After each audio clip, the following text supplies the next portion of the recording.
Okay, so this is Svelte Zen Garden. It's just like a really random project that I undertook recently, just because I got the inspiration. Okay, so does everyone know what CSS Zen Garden is? So it's like this exercise where you can kind of sort of look through the same HTML, but everyone just applies different CSS, and you can see how different it is. And one of the and this is kind of like this was like kind of like the hotness 10 years ago, and I was just looking at this and I was thinking, what would be better if we just did this but with Svelte. So that's kind of what I did. I think one of the first things that I wanted to outline was how to do it differently. One of the things I definitely wanted to change was that the old site used PHP, and I do not want to use PHP. So I moved to Jamstack just partially because I work on Netlify, and the hosting is cheaper because it's all static sites. And then I also wanted to do live editing of CSS, so like I wanted the things to just update as I edited the CSS. And I wanted a shareable URL. That's something that I really enjoy about the Svelte REPL, that you could save essentially a gist of whatever your code is and share it around. And it was just a very nice way to check or just to do a small demo without too much hassle. Okay, so the first thing I had to figure out was how to do dynamic CSS in Svelte. I wanted to do this, and I actually tried this because I was dumb enough to think it would work. So a Svelte single file component, if you've seen it, like has a JavaScript section and a CSS section, and then has an HTML section. And I was like, oh, I can interpolate my JavaScript in HTML, so I could do that in CSS. No, and this just gets directly sort of printed to the style sheet, I guess. So that never changes again. So nope, that doesn't work. You could also try CSS variables. This is actually a proposal in Svelte for the last 3 years now. So instead of just to drill down on what the difference is, here I'm actually giving the entire CSS string, whereas a CSS variable is just like, do you want a number? Do you want a color? A much smaller thing rather than you're setting it, entire properties at once. Anyway, so this is the proposed syntax, but it doesn't look likely that we'll get there. So the thing I came up with was CSS and JS in Svelte, and essentially using the Svelte head sort of component, attaching it onto the head of the document when the component mounts. So you have a special ID tag that you have there. And then when you render on mount, you sort of get it, and then you set inner HTML of the CSS. It's kind of janky. I don't know if that's like the best way to do it, but it worked. And I'm definitely aware that real CSS and JS libraries actually insert rules using the CSS style sheet method over there. But the problem is you have to parse rule by rule, and you can't just like dump entire chunks of CSS into your style sheet at once. So I did not do that. So let's actually see. Well, I had a demo. Yeah, so that actually my first two roles, and let's actually see a demo of that over here. So again, like it's such a nice thing to have a REPL that you can just click on and see sample code. So it's only like 19 lines of code, and that gives you this little text box where you can edit the CSS that's applying to it, which is kind of fun. What other properties can I do? Everyone's favorite color, so like that's nice. I think customization of the web, like we should not be held hostage essentially to the decisions that the designers made for us. Like we can, if you know CSS is a superpower, you can apply it to every site. Anyway, so then I was like, all right, this is kind of ugly. I wanted syntax highlighting, right? Like this is kind of like I don't know what whether I'm right or not. It just looks like an error. So I wanted to apply syntax highlighting. I only know 3 ways to do it. Prism is kind of like the de facto blogging standard. Like everyone in the Gatsby world uses it. Highlight.js is also exists. I've never used it. And Monaco is the one that is used in VS Code. And I always it was on my to-do list to play around with Monaco. So I tried it out, except that is the entirety of the docs. And there's no getting started. It's just like here's the entire API reference. Good luck. So it took a while to figure out. So here's a simple Monaco example. This took me like a couple hours to figure out. That's where you need to go to figure it out because they have sample code. They just don't tell you about it. And so basically it's a very simple, like you import whatever is Monaco, and then on mount you just use mount the editor, and then you attach it to a DOM element. So the Monaco editor lives entirely outside of Svelte. And when the component gets destroyed, you should also dispose of that editor as well.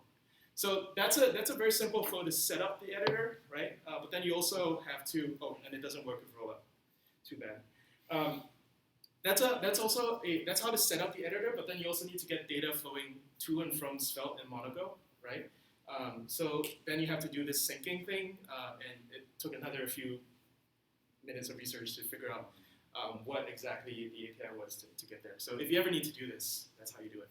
But I think it's anyone here who messes around with UI frameworks should understand when you like hit the limits of the UI framework and you have to interact with something else. You should know how to sync data back and forth between them because it's a very common task. Cool. So we got we grown our scope a little bit. We added syntax highlighting, and that's something I didn't start out with, but I was just like, I'm not happy live editing CSS, which is not syntax highlighted, and I still have to do my shareable URL. But then I was like, what if it's draggable? So because I was like, I want to edit while I look at the thing I edit, and if it gets in the way, I want to move it around. And so I was like, I remember something like this in the Svelte examples. And that's where I found Svelte actions. I've never used them. I still don't know what they are. But I clicked on the examples, right? And then, when you learn Svelte, you just kind of scroll through all of this and just see what it's capable of doing. Like, especially for those who are new here. So in this one, it's like it has like this amount of code, and it lets you drag and drop, right? Which is exactly what I wanted. I wanted like a small little editor that I can move around in the window. And I can just drag and drop it around. What essentially I think what actions are, correct me if I'm wrong, but what actions are like, and so an action, right, gives you basically exports all these methods, and it really like binds some I guess custom events to your element, and so that when you import it, as for example, this is the panelable action, and you just use panelable over here. You have new actions. You have new events that you can listen to. So I can use panelable over here, and I can listen to on pan start. That's not a DOM event. That's a custom event that was emitted by the panelable action. And it's all pure JS over here. So meaning that none of this is actually Svelte specific. It actually could work with web components or whatever else other framework except for React. So I've implemented draggability with these lines of code, which is ridiculous. It's so super easy. So let's actually try it out. This is a deploy preview, so it's just like the initial working version. So here's a very basic Zen garden, and let's actually try to do, for example, something like a body. What's a good CSS thing to mess around with? Max width? Yeah, 69 characters. Yeah. Mm-hmm. What's margin info, auto, of course, right? What else? Yeah, and then you can drag it around if it gets in the way. You're like, I want this. Sans serif. Huh? Sans serif for the fonts? I've never messed around with Comic font Sans. families. Oh, of course. I'm sorry. Forgive me. Is it font family Comic Sans? Is Is that how it works? I never handwrite. Comic Sans NS. I never handwrite my fonts. NS for Microsoft. Was that Excellent. I never handwrite my fonts. I just copy and paste. Anyway, you get this really nice functionality with the elements that we've just introduced, like CSS and JS, draggability, Monaco. Good. I'm done, right? Nope. So I haven't implemented shareable URL, but my scope creeped a little bit. Draggable, fine. All right, let's implement a shareable URL. I stuck my CSS, that CSS string in a Svelte store that's right up top, the writable thing over there. And then I guess the way I did this, again, I don't know if it's right, but I was like, all right, I'm just gonna inspect CSS coming in, and if it looks like a URL, and I'm gonna try resolving that URL. If it looks like a URL, I'm gonna go fetch that URL from a gist, and then I'll get the contents of that gist and apply it as a style sheet to my site. All right, so basically, it's this concept that every single site you can customize a style sheet, and the site just remembers. So that's like theming for every site that you ever visit. So here's a gist, for example, that just contains a little bit of CSS, right? That I've just saved for myself. So now when I punch this in, Svelte knows how to go get it. I mean, I'll just copy this gist, and I'll delete the styling, and I'll paste in the style sheet, and it goes and grabs that CSS. So it's like a nice way to I guess have shareable URLs, because I could also instead of doing this manual pasting thing, I could just stick it in the URL bar, and that includes the styling now, right? So it automatically resolves that styling, and it eventually loads if I didn't break it. I may not have gotten this working yet at that point. Anyway. Did you need to do slash, or was it supposed to be like question mark or something? It's supposed to be just a dragging. I was just supposed to tag it on there. Here's I did a good example over here, I think. Oh, there we go. Path. Yeah. Oh, yeah. Oh, path. Yeah. I couldn't get like that exact thing going on here. So the base URL, and then you attach it like a path parameter with the gist of the CSS, and it applies that CSS on itself. Isn't that nice? That's an interesting customization technique. There's a nuance, of course, because I'm on HTTPS, and you're pinging another HTTPS domain, so you should set up a serverless function or something. If you want to figure that out, I can show you. Okay, cool. All right, so we implemented everything, and I was like ready to like send this out, and I was like announced like project done, pencils down. Except that I had this friend, and he was like, "Yo, this is really cool, but I bet you could make this even cooler, because it's hard to like figure out what element you're trying to style, right? You gotta go inspect the style sheet. How about if you don't do that and you just hover over an element and it tells you what element it is, what classes it has, what ID it has." Then I was like, nah, but then I'll be building Webflow. And he was like, all right, fine. And then I think 20 minutes later, I'll be like, yeah, but it'll be cool. And then 20 minutes later, I was like, So this kind of conversation you have, I think it's pretty fun. The kind of thing where you start out saying no, and then you're just you're asking yourself if you're whipping out, just because it's too hard. It actually was a little hard for me, because I've never figured out CSS that doesn't trigger a relay out. I know that exists. I don't know how to do that. But anyway, so I figured it out. I'm not going to teach CSS here, but basically what I have right now is this editable thing, and then you hover over it, and it tells you what element you're hovering over, and it's all done in Svelte, and you can go check it out.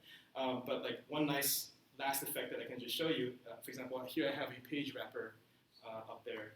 So I'm gonna say, for example, page wrapper display grid, love grid. Who likes grid here? Nice, right? 1FR. Nope, nothing. You're saying one fraction, you need more than. Ooh, another 1FR. Ooh, these technologies did not exist in the original CSS Zen Garden, and to redo them again is so it's just fun. It's just we can remember what the web was always about. Zen explanation. All right, let's do. It would be great if you can just click on this. It adds a style in, right. In it. Right, and if you want that, go to webflow.com. And then I always want to show off, people don't realize that you can do linear gradient backgrounds. Use a semicolon instead of a colon. Good spot. And all right, terrible CSS, but it makes it fun again, because you can just drag things around and identify, and it gives you that flow. And once you're done, you copy, paste into a gist, share it, whatever. I don't know, for me, messing around with Svelte like reignites that passion for just like messing around with raw HTML, CSS, JS, and writing as close to the metal as possible. One final note, Monaco was pretty big, so it was 679 kilobytes, and I just did this like couple lines of change, switching it to a dynamic import, and it's cut it down to 11 kilobytes, delivering all that functionality in 11 KB. It's pretty good. Yeah, so that's the full list of features I ended up with, a lot more than I signed up for, but it's a lot of fun. You can see my full write-up on my site, swyx.io, or you can ping me on Twitter, and you can see the demos over there.